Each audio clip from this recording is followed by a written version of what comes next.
एक बार की बात है। एक छोटे से गांव में अमन नाम का एक लड़का रहता था।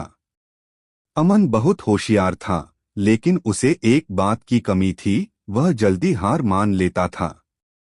अगर कोई काम मुश्किल लगता तो वह उसे छोड़ देता और कहता, मैं ये नहीं कर सकता। उसके माता पिता को उसकी चिंता थी, क्योंकि वह हर काम में हार मान लेता था। एक दिन गांव में एक बूढ़े संत आए।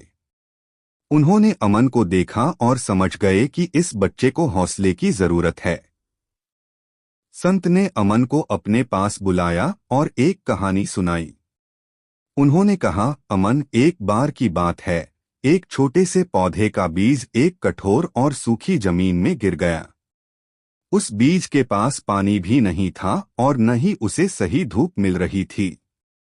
लेकिन फिर भी वह बीज बढ़ने की कोशिश करता रहा। वह अपनी जड़ों को जमीन में गहराई तक फैलाने लगा, ताकि थोड़ी सी नमी उसे मिल सके। धीरे धीरे वह बीज अंकुरित हो गया और एक छोटा पौधा बन गया। अमन ने ध्यान से कहानी सुनी और पूछा, लेकिन वो पौधा तो सूखी जमीन पर था। उसे इतना कठिन संघर्ष क्यों करना पड़ा? संत ने मुस्कुराते हुए कहा, बेटा, उस पौधे ने हार नहीं मानी।